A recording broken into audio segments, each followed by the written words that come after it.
हमारे अति सचिव और बाकी उपस्थित राज्यों के और केंद्र के अधिकारीगण, मित्रों, सबसे पहले मैं आप सभी का बहुत उष्मा और हृदय के भाव के साथ स्वागत करना चाहता हूं, क्योंकि आज का ये सम्मेलन आने वाले दिनों में इस देश के सहकारिता के इतिहास को एक नए मकाम तक, नए पड़ाव तक ले जाने वाला सिद्ध होने वाला है। हमारे यहां सहकारिता ये कोई नया विचार, नया कंसेप्ट नहीं है। 125 साल पुराना हमारे यहां ये विचार भी है, गतिविधि भी है, संस्कार भी है। परंतु कोई भी गतिविधि हो, अगर 50 साल के बाद उसके समय के अनुकूल हम बदलाव नहीं लाते हैं तो धीरे धीरे वो गतिविधि कालबाह्य हो जाती है। मुझे लगता है कि सहकारिता क्षेत्र में भी समयानुकूल जो बदलाव होने चाहिए थे वो नहीं हुए और हम थोड़े पिछड़े हैं। अब समय आ गया है कि आज की जरूरियातों के अनुकूल सहकारिता अपने आप को आज की जरूरियातों के अनुकूल सांचे में ढाले, मजबूत करे, पुनः एक बार फिर से सबका विश्वास अर्जित करे और एक नए उत्साह के साथ आजादी के अमृत महोत्सव में, अमृत महोत्सव से शताब्दी तक की ये यात्रा सहकारिता आंदोलन करे। इस समय आ गया है और इसीलिए देश के सम्माननीय प्रधानमंत्री श्री नरेंद्र मोदी जी ने 6 जुलाई 2021 को सहकारिता मंत्रालय का गठन किया।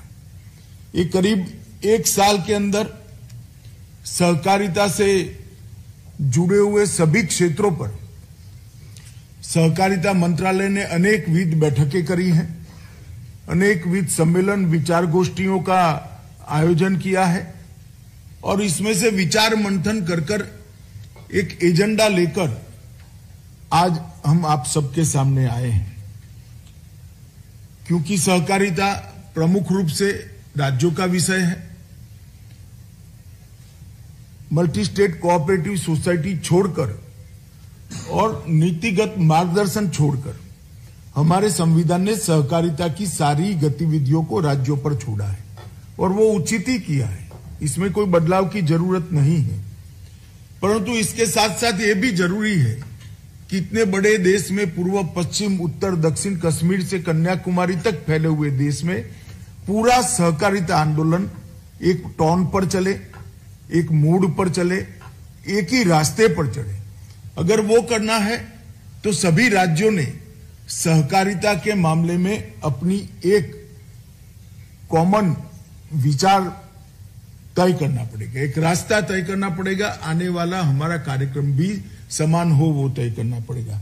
मैं मानता हूं उस दृष्टि से ये सम्मेलन बहुत महत्वपूर्ण है और मुझे विश्वास है 2 दिन के ये सम्मेलन के बाद पूरे देश का सहकारिता क्षेत्र एक दिशा में ले जाने में हमें बहुत फायदा होगा।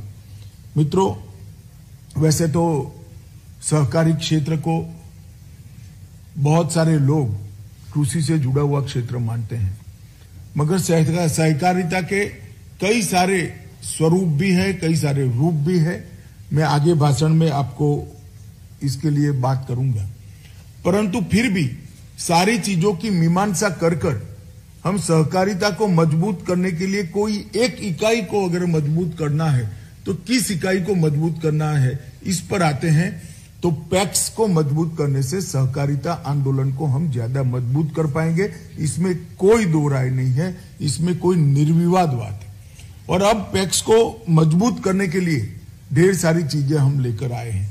मैं उसके पहले सभी मंत्रियों को कहना चाहता हूं कि हम सब ने मिलकर सहकारिता के क्षेत्र के लिए टीम इंडिया का भाव खड़ा करना पड़ेगा और सहकारी क्षेत्र के विकास के लिए एक ट्रस्टी की भूमिका में, कि बिना किसी लाग लपेट से, बिना किसी राजनीतिक विचार के, एक ट्रस्टी की भूमिका से अपने अपने राज्य में सहकारिता आंदोलन को मजबूत करने के लिए आगे बढ़ना पड़ेगा। मित्रों, सहकारिता के विगत 125 साल के हमारे पास्ट को भी देखना पड़ेगा। बहुत गौरव हो इस प्रकार का 125 साल में भारत के अर्थतंत्र में सहकारिता का योगदान रहा है। मगर मैं चाहता हूं कि अगले 100 साल में ये इससे भी मजबूत हो और सहकारिता अनिवार्य रूप से भारत के अर्थतंत्र का एक मजबूत पिल्लर बनकर सबके दुनिया के सामने, देश के सामने आए और मोदी जी का जो स्वप्न है $5 ट्रिलियन की इकोनॉमी का, इसमें सहकारिता का बहुत बड़ा योगदान हो। मित्रों, अब तक 125 साल में आज अगर हम आंकड़ों को देखते हैं तो लगभग 8.5 लाख सहकारी इकाइयां हैं। इसमें ढेर सारे क्षेत्र हैं, अलग अलग क्षेत्र हैं, उपभोक्ता, मैन्युफैक्चरिंग, विपणन, इसके साथ साथ भंडारण, हॉस्पिटल भी कुछ बने हैं, आवास के क्षेत्र में बहुत सारी काम हुआ है, परिवहन के क्षेत्र में हुआ है, डेयरी के क्षेत्र में हुआ है, चीनी मिल के क्षेत्र में हुआ है, मत्स्य उत्पादन के क्षेत्र में हुआ है और सबसे विशेष कृषि के एग्रीकल्चर फाइनेंस के क्षेत्र में और कृषि से जुड़ी हुई सारी गतिविधियों में सहकारिता का बहुत बड़ा योगदान रहा है। डेयरी और हाउसिंग की लगभग 1.5 लाख समितियां हैं, 97,000 हमारे पैक्स हैं, मजदूर सहकारी समितियां भी 46,000 हैं, उपभोक्ता समितियां 26,000 हैं, कई सारी मत्स्य उत्पादन की सहकारी समितियां हैं, चीनी सहकारी मिलें भी बहुत सारी हैं और एक प्रकार से 51% गांव देश के किसी न किसी स्वरूप से कोऑपरेटिव से जुड़े हुए और 94% किसान किसी न किसी स्वरूप से, चाहे दूध उत्पादक सहकारिता से जुड़े हो, चाहे कोई फाइनेंस लेता होगा, चाहे कोई अपने उपज का मार्केटिंग के लिए सहायता लेगा होगा, कोई भंडारण की लेता होगा, परंतु 94% किसान आज सहकारिता से जुड़े हैं।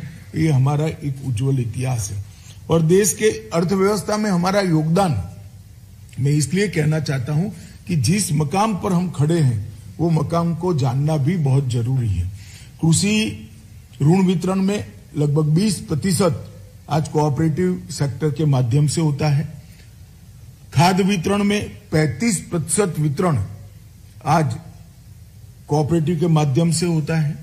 खाद्य के उत्पादन के क्षेत्र में लगभग 25% खाद्य उत्पादन कोऑपरेटिव के माध्यम से होता है।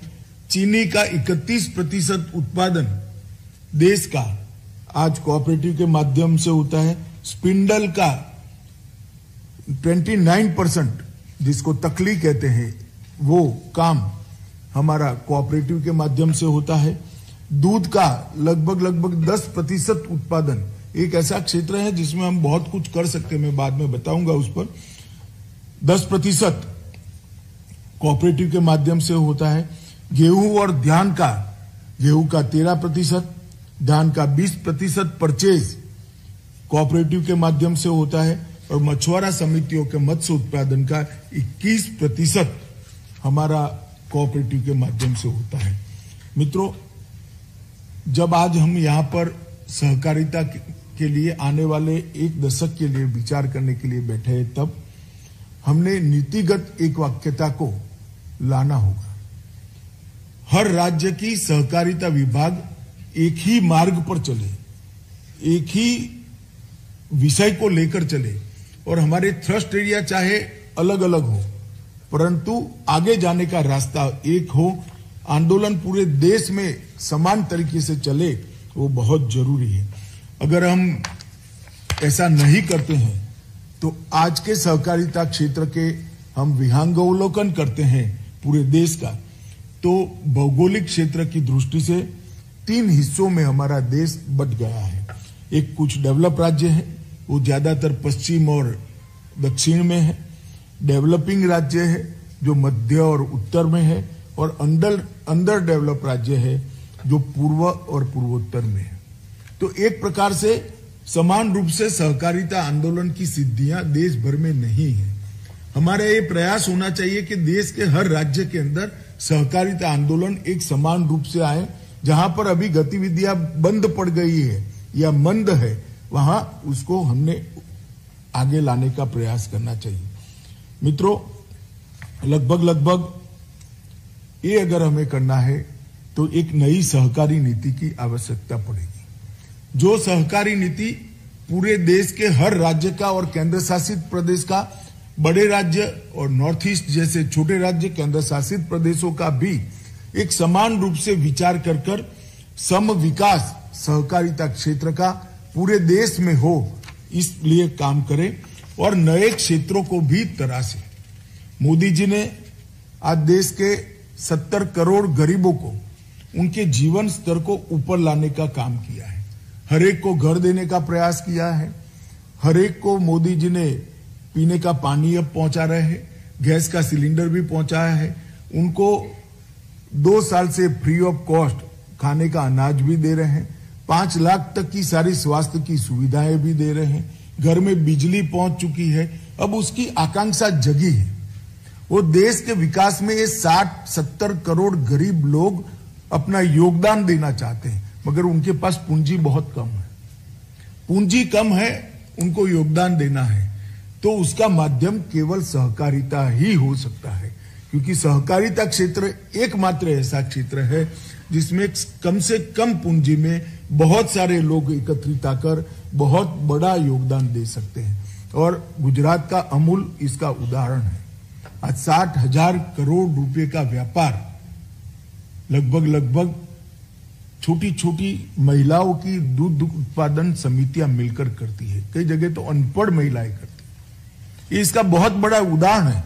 तो देश के ये 70 करोड़ लोग जो अब आकांक्षा से भरे हुए हैं, उनको आगे बढ़ना है, देश के विकास में योगदान करना है, इसको हम सहकारिता के माध्यम से जोड़ें। इसलिए सर्वांगीण विकास विचार करने के लिए एक सहकारिता नीति को तैयार करने के लिए एक समिति बनाया गया है।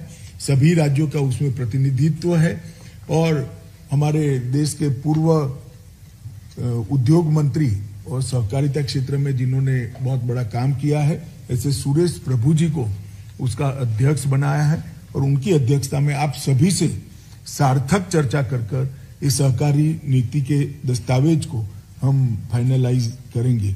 मित्रों, हमारा उद्देश्य होना चाहिए कि मास प्रोडक्शन ये देश के लिए जरूरी है। मास प्रोडक्शन देश के अर्थतंत्र के विकास के लिए जरूरी है, मगर जिस तरह से 130 करोड़ की आबादी का हम देश है, इसके लिए प्रोडक्शन बाय मासिस भी जरूरी है। और प्रोडक्शन बाय मासिस का कंसेप्ट सहकारिता के अलावे और कहीं से नहीं आता है। इसके लिए मुझे विश्वास है कि हमारी सहकारिता नीति बहुत आगे इस देश को ले जाएगी। इसका फोकस क्षेत्र हमने तय किया है।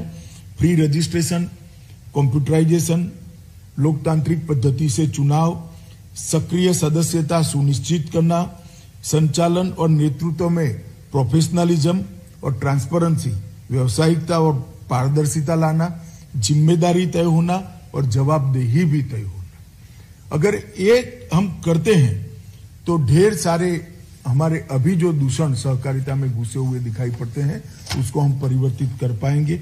इसके साथ साथ प्रभावी मानव संसाधन नीति, जिसमें पारदर्शिता से भर्तियां हो, बुनियादी ढांचे का सशक्तिकरण, टेक्नोलॉजी का उपयोग और टेक्नोलॉजी के उपयोग के लिए नीति, नियम और दिशा निर्देश तीनों को हम समाहित करना चाहते हैं। युवाओं और महिलाओं की भागीदारी सहकारिता क्षेत्र में विशेष रूप से हो तो सहकारिता को एक लंबा आयुष्य मिलेगा, ऐसा मेरा मानना है। बाहरी व्यापार जगत से भी जुड़ाव करना पड़ेगा और प्रतिस्पर्धा के सभी मानांकों को रीच करना पड़ेगा। अब हम प्रतिस्पर्धा से बच नहीं सकते।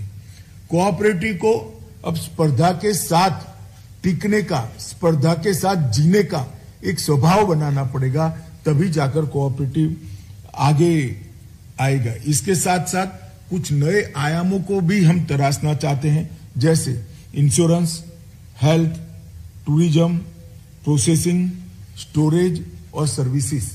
ये ऐसे एरिया है जहां पर कोऑपरेटिव के माध्यम से हम काफी कुछ कर सकते हैं और हम करना भी चाहते हैं। और इसके लिए सबसे पहले हम एक मॉडल पैक्स के लिए एक मॉडल एक्ट मॉडल उसका संविधान यहां से आप लोगों को भेजेंगे। इस पर आप सबसे चर्चा हो चुकी है, सबके अभिप्राय भी आ चुके हैं। जितने भी स्टेक होल्डर्स थे इनके साथ चर्चा होने का काम पूरा हो गया है। ये मॉडल बायलॉज आपको भेजेंगे, इससे पैक्स का कंप्लीट रिवाइवल संभव होगा। पैक्स को मल्टीपर्पज बनाना पड़ेगा। गांव में एक पैक्स है तो अब इतने सारे गैस के सिलेंडर वितरण करने के लिए एजेंसी आ रही है, क्यों हमारे पैक्स गैस सिलेंडर को वितरण न करें? स्टोरेज के लिए इतनी सारी विपुल संभावनाएं हैं, क्यों भंडारण पैक्स न करें? पीसीओज बन रहे हैं तो पैक्स क्यों पीसीओ के क्षेत्र में न हो? अगर जल वितरण के लिए देश भर में समितियां बन रही है तो पैक्स क्यों जल वितरण का काम न करें? पैक्स क्यों आने वाले दिनों में एफपीओ के रजिस्ट्रेशन से युक्त हो? अगर फार्मर प्रोड्यूस ऑर्गेनाइजेशन जो बने एफपीओ बने हैं वो पैक्स तो बने हुए ही है। इसके अंदर एक आयाम अगर उसके बायलॉज के अंदर जोड़ देते हैं तो पैक्स की संपूर्ण स्वामित्व की एक एफपीओ का रजिस्ट्रेशन अलग से कर सकते हैं, जो टैक्सेशन के सारे मामले सेपरेटली डील करेगा। इस प्रकार से ढेर सारे नए आयाम हम इस मॉडल बायलॉज के माध्यम से जोड़ना चाहते हैं। इसके अंदर पारदर्शिता का भी प्रोविजन है, इसके अंदर रिस्पॉन्सिबिलिटी का भी प्रोविजन है और इसके अंदर गतिशीलता का भी प्रोविजन है। मित्रों, अगर ये हम कर पाते हैं तो मुझे पूरा भरोसा है कि हम सहकारी क्षेत्र की मूल इकाई को मजबूत कर सहकारी क्षेत्र को एक नया लंबा और मजबूत आयुष्य देने में सफल होंगे। अभी लगभग 65,000 पैक्स हैं क्रियान्वयन में, वैसे तो 95,000 हैं, परंतु 65,000 पैक्स आज अपना काम का ठीक ढंग से कर रहे हैं। हमने तय किया है कि 3 लाख पैक्स 5 साल में हम नए बनाए, कुल मिलाकर बनाएंगे तो करीब 2,25,000 पैक्स के रजिस्ट्रेशन का हमने लक्ष्य रखा है।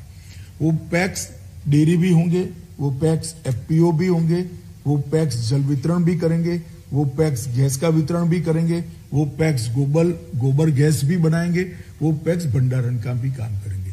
तो मॉडल बायलॉज जो आएगा इसको जल्दी से जल्दी हर स्टेट अपने यहाँ एडॉप्ट करें और पैक्स के बायलॉज में बदलाव कर पैक्स को रिवाइव करने की दिशा में हमने जल्दी जाना पड़ेगा। मेरा आप सबसे अनुरोध है कि इसको आप बहुत देर करे बगैर अपने अपने राज्य में इसका अमल करेंगे।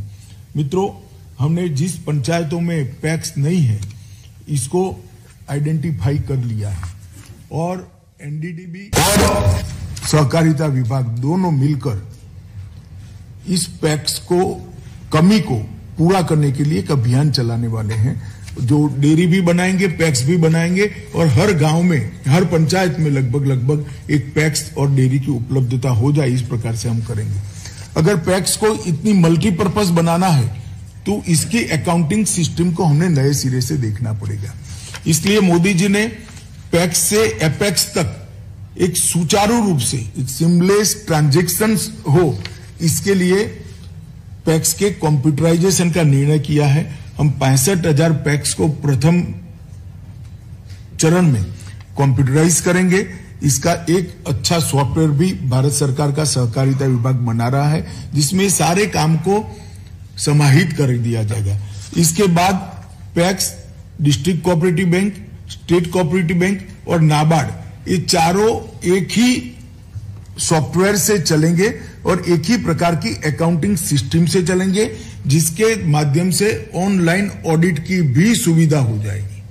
तो ढेर सारी हमारी दिक्कतें पैक्स के बायलॉज एक्सेप्ट करने से और पैक्स के कंप्यूटराइजेशन से और नए सॉफ्टवेयर को एडॉप्ट करने से समाप्त होगी। ये सॉफ्टवेयर जो होगा देश की सभी भाषाओं में उपलब्ध होगा, जिससे हर राज्य अपने पैक्स का कारोबार अपने राज्य की भाषा में कर पाएगा। इस तरह से एक बहुत महत्वाकांक्षी योजना सहकारिता विभाग लेकर आया है, मगर वो आप सबके सक्रिय सहयोग के बगैर समाप्त नहीं हो सकती। इसके लिए मेरा अनुरोध है कि इसमें सभी सहकारिता मंत्री इनिशिएटिव लेकर इसको जल्दी करेंगे। जो डिफंक्ट पैक्स पड़े हैं, जो पैक्स आज चल नहीं रहे हैं, मेरा अनुरोध है कि इसको जल्दी से जल्दी लिक्विडेशन की प्रोसीजर कर वहां नए पैक्स बनाए जाए, क्योंकि जब तक पुराने पैक्स का अस्तित्व है आप नए पैक्स को बना नहीं पाएंगे। तो इसकी लिक्विडेशन की प्रक्रिया जल्दी कर दी जाए और नए पैक्स के लिए एक जगह बना दी जाए। अगर पुराने पैक्स को लिक्विडेट की प्रक्रिया शुरू होते ही नए पैक्स की रचना का रास्ता हमारा प्रशस्त होगा। हमने सालों तक इसके केस चलाने का, एडमिनिस्ट्रेटर रखने का कोई तर्क नहीं है, कोई तुक नहीं है। अब जो मर गया है वो मर गया है, इसके कारणों की मीमांसा कर आगे ऐसा न हो ये जरूर करें, परंतु इसको पकड़कर क्या करेंगे? तो इसको लिक्विडेट कर हम नए पैक्स बनाने का रास्ता प्रशस्त करें। एक अभी नीतिगत विचार भी हम कर रहे हैं कि अभी पैक्स सिर्फ शॉर्ट टर्म फाइनेंस कर रहे हैं, पैक्स मध्यम फाइनेंस और लॉन्ग टर्म फाइनेंस भी करे, भले खेती बैंक के माध्यम से करे, परंतु इसके लिए भी पैक्स को अधिकृत करने का एक यहां पर विचार चल रहा है। आप लोगों से चर्चा कर ये बदलाव में भी हम आगे बढ़ेंगे। सहकारी विपणन को बढ़ावा देने के लिए नाफेड का एक संपूर्ण स्वरूप बदलने का हम विचार कर रहे हैं।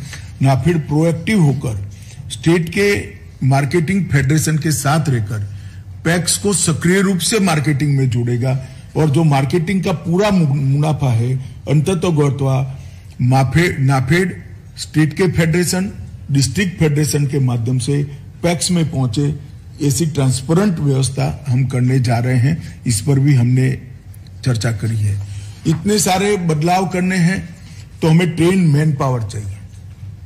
हमने फाइनेंस के अंदर कोऑपरेटिव फाइनेंस को जानने वाले युवा चाहिए, कंप्यूटर को जानने वाले युवा चाहिए, कोऑपरेटिव के कंसेप्ट को आत्मसात जिसने किया है ऐसे युवा भी चाहिए। अगर ट्रेन मैन पावर चाहिए तो आज एक भी कोऑपरेटिव यूनिवर्सिटी नहीं है। हमने तय किया है कि एक कोऑपरेटिव यूनिवर्सिटी बनाई जाएगी और राज्य के संघ के सहकारी संघ के तत्वाधान में हर राज्य में इसकी एक एफिलिएटेड कॉलेज भी खोलेंगे, जिससे अलग अलग प्रकार की कोऑपरेटिव के लिए जो ट्रेन मैन पावर चाहिए वो मिलेगा। मानो मत्स्य उत्पादन है तो उसके लिए कोल्ड स्टोरेज वगैरह की जानकारी रखने के वाला एक मैन पावर भी हम ट्रेन करेंगे। इनके डिप्लोमा कोर्सेज होंगे, मार्केटिंग के भी होंगे।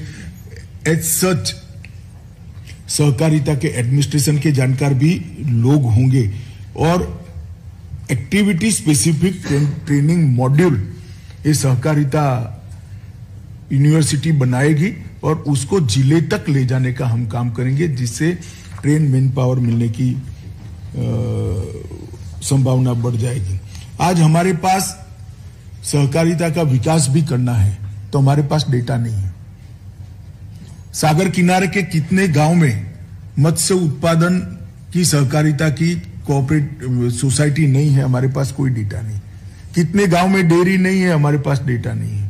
कितने गांव में पैक्स है, वो तो बड़ा बड़ा अभी 1 साल से लगे थे तो हो चुका है, परंतु एक परमानेंट डेटाबेस भी भारत सरकार बनाने जा रही है और ये हम डेटा बैंक जो बनाएंगे वो अपडेट होती हुई डेटा बैंक होगी, जिसके माध्यम से हमें वैक्यूम कहां है वो मालूम पड़ेगा। अगर कोई चलती हुई सहकारिता प्रॉब्लम में आ गई है तो उसको मदद करने की बात भी कि भाई अरे इस पैक्स का ऑडिट रिपोर्ट जमा नहीं हुआ है, वह देखो जरा क्या है। तो ऑनलाइन पूरे देश को एक डेटाबेस उपलब्ध हो, इस प्रकार का कोऑपरेटिव का डेटाबेस हम बनाने का प्रयास कर रहे हैं। इसमें भी आपका सहयोग चाहिए, क्योंकि डेटा तो अंततोगत्वा राज्यों से आएगा और ये डेटाबेस का एक्सेस हम डिस्ट्रिक्ट तक, डिस्ट्रिक्ट के यूनियन तक देना चाहते हैं, डिस्ट्रिक्ट कोऑपरेटिव बैंक तक देना चाहते हैं। तो फिर इसको सहकारिता क्षेत्र को एक्सपांड करने में और जहां कमी है वो कमी को पूरा करने में ये डेटाबेस काम में आएगा। मित्रों, बीज के उत्पादन में भी हम एक मल्टी स्टेट कोऑपरेटिव बीज उत्पादन की कोऑपरेटिव बनाने जा रहे हैं, जो R&D भी करेगी, बीज की नस्लों को संवर्धित और संरक्षित रखेगी और नई नस्लें भी बनाएगी जो ज्यादा उत्पादन दे पाएगी। तो हम इसके लिए 4-5 बड़े कोऑपरेटिव्स को मिलाकर एक राष्ट्रीय स्तर पर हम बीज की गुणवत्ता बढ़ाने के लिए और हमारे पुराने बीज है उनको संरक्षित और संवर्धित करने के लिए एक कोऑपरेटिव मल्टी स्टेट कोऑपरेटिव बनाने के लिए जा रहे हैं। आज देश में प्रधानमंत्री जी ने किसानों को आह्वान किया है कि ऑर्गेनिक खेती को बढ़ा दे। प्राकृतिक खेती आज समय की जरूरियात हो गई है और किसान की आय बढ़ाने में प्राकृतिक खेती एक बहुत बड़ा हथियार भी बन सकती है। दुनिया भर में ऑर्गेनिक प्रोडक्ट का मांग है, मगर हमारे यहाँ सर्टिफिकेशन की व्यवस्था नहीं है। ये प्रोडक्ट जो प्राकृतिक ऑर्गेनिक के नाम से बिक रहा है वो ऑर्गेनिक है या नहीं है, इसकी विश्वसनीय सर्टिफिकेशन की व्यवस्था नहीं है। इसके मार्केटिंग भी की भी व्यवस्था नहीं है, इसकी एक्सपोर्ट की भी व्यवस्था नहीं है। तो अमूल के नेतृत्व में हम ऑर्गेनिक प्रोडक्ट को सर्टिफाइड करने का और उसके मार्केटिंग करने की एक कोऑपरेटिव बनाने जा रहे हैं, जो मल्टी स्टेट कोऑपरेटिव होंगी, जिसमें सब स्टेट को हम जोड़ेंगे। तो आपके राज्य का ऑर्गेनिक प्रोडक्ट बनाने वाला किसान अपने मिट्टी का परीक्षण करा लेगा, अपने उत्पादों का परीक्षण करा लेगा और उसका उत्पाद पूरा का पूरा अमूल परचेज कर विश्व भर के बाजार में एक्सपोर्ट से लेकर दिल्ली या बड़े शहरों में बेचकर जो मुनाफा आएगा वो कोऑपरेटिव के सिद्धांतों के अनुरूप वापस किसान के पास जाएगा। इस प्रकार की एक बहुत मजबूत व्यवस्था हम बनाने जा रहे हैं। आने वाले 2 महीने के अंदर ही हम बीज संवर्धन का और जैविक उत्पादों के मार्केटिंग का और सर्टिफिकेशन का कोऑपरेटिव मल्टी स्टेट कोऑपरेटिव बना लेंगे, जिससे राज्य जुड़ेंगे तो राज्य के ऑर्गेनिक फार्मिंग करने वाले किसानों को बहुत बड़ा फायदा होगा। इसके साथ साथ अमूल, इफको, नाफेड, एनसीडीसी और क्रिप्को इतने लोग मिलकर एक मल्टी स्टेट एक्सपोर्ट हाउस भी बनाने जा रहे हैं, जो खादी के उत्पादों को, जो हैंडीक्राफ्ट से उसके उत्पाद को और एग्रीकल्चर उत्पाद को विश्व भर के बाजार में एक्सपोर्ट करने का काम करेगा। छोटी से छोटी कोऑपरेटिव इकाई को भी अपने प्रोडक्ट को एक्सपोर्ट करना है तो कहीं जाने की जरूरत नहीं, कोई एलसी लिमिट की जरूरत नहीं है, कोई फाइनेंस की जरूरत नहीं है। ये मल्टी स्टेट कोऑपरेटिव निर्यात बनेगा, निर्यात के लिए जो मल्टी स्टेट कोऑपरेटिव बनेगा वो ही उसको आगे पर ले जाएगा। मित्रों, इन शॉर्ट पैक्स का कंप्यूटराइजेशन, मल्टी स्टेट कोऑपरेटिव स्टेट के कानून में हम बहुत बड़े बदलाव ला रहे हैं, आप लोगों से चर्चा हो गई है।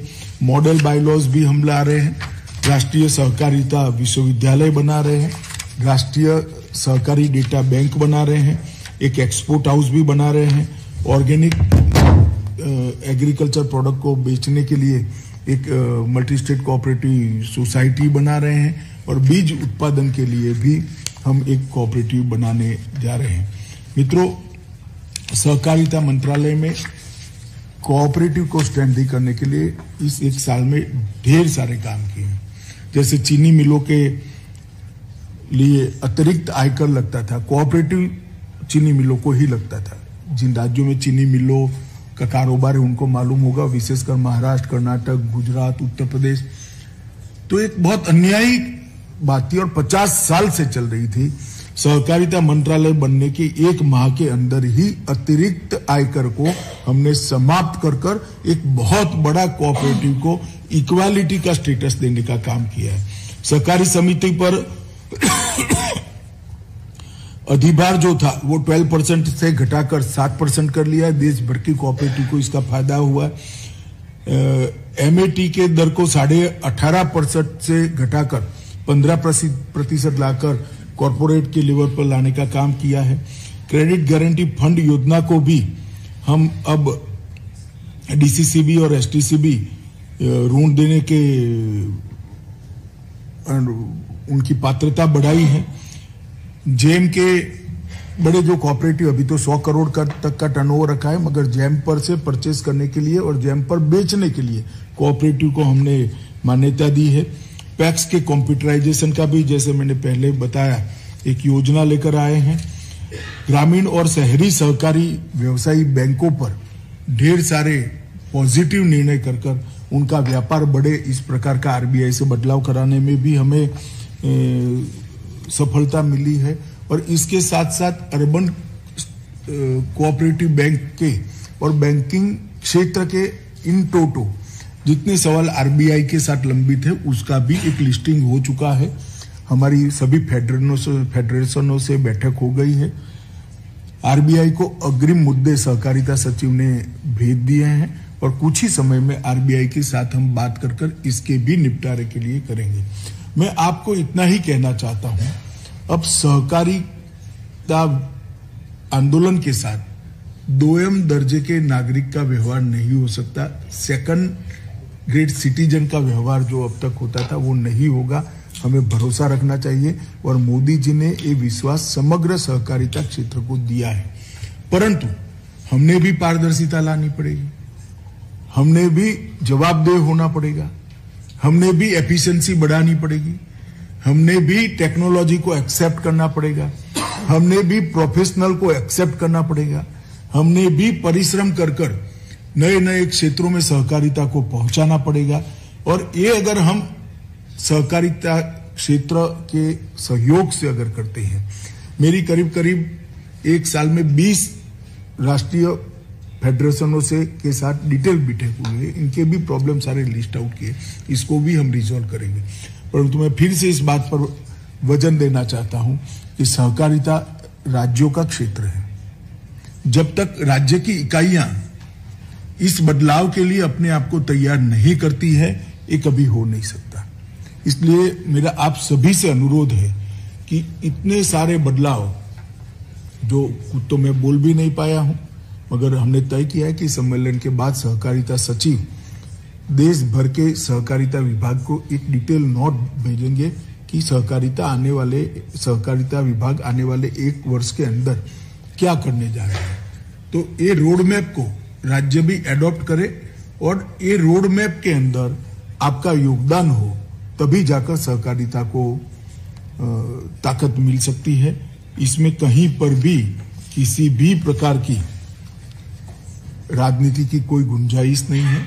ढेर सारा क्षेत्र ऐसा है जहां आप बहुत सारा अचीव कर सकते हैं और सहकारिता का मूल सिद्धांत कॉरपोरेट जो कंट्रीब्यूट करते हैं देश की अर्थतंत्र के अंदर, इसका मूल सिद्धांत है बहुत सारे लोग काम करते हैं और एक व्यक्ति को इसका मुनाफा जाता है, कुछ व्यक्तियों को मुनाफा जाता है। यहाँ बहुत सारे लोग काम करते हैं और मुनाफा बहुत सारे लोगों को मिलता है। तो आर्थिक विकास सम विकास हो, इसके लिए बहुत जरूरी है। तो मेरा आप सबसे अनुरोध है कि ये 2 दिन की हमारी जो कार्यशाला है, और कल भी सचिव के साथ आपके अधिकारी भी बैठने वाले हैं पूरे दिन, जिसमें प्रेजेंटेशन भी होंगे, ये सारी चीजों पर क्वेश्चन आंसर भी होंगे, आपकी जिज्ञासा समाधान का भी इसमें रास्ता रखा हुआ है, और ये सारी योजनाओं को राज्य में किस तरह से आगे ले जाना, इसका रोड मैप भी हम बना सकते हैं। तो मेरा आप सबसे अनुरोध है कि रोड मैप को आपका राज्य अडॉप्ट करे और इस दिशा में हम आगे चले जाए। और कृपया कहीं पर भी आपको लगे कि इसमें किसी भी प्रकार का पॉलिटिकल विचार है, तो देर करे बगैर मंत्रियों से मेरा अनुरोध है, सीधा मुझको बात करेगा। मैं यहीं से कह देता हूं, ये आपकी भ्रांति होगी। हमारा कोई आशय कहीं पर भी राजनीति करना नहीं है। कोऑपरेटिव क्षेत्र को अगले 100 साल के अंदर एक मजबूत पिल्लर अर्थतंत्र का बनाकर देश के करोड़ों गरीबों के कल्याण के अलावा इसका कोई उद्देश्य नहीं है। मुझे विश्वास है कि आप लोगों का सहयोग मिलेगा। आप सब यहाँ आए हैं, मनोयोग के साथ आज पूरा दिन हम चर्चा करेंगे, कल अफसर भी चर्चा करने वाले हैं और ढेर सारे फैसले लेकर हम अपने अपने राज्य में जाएंगे और इसको इम्प्लीमेंट करने में अपना योगदान देंगे। सबका बहुत बहुत धन्यवाद।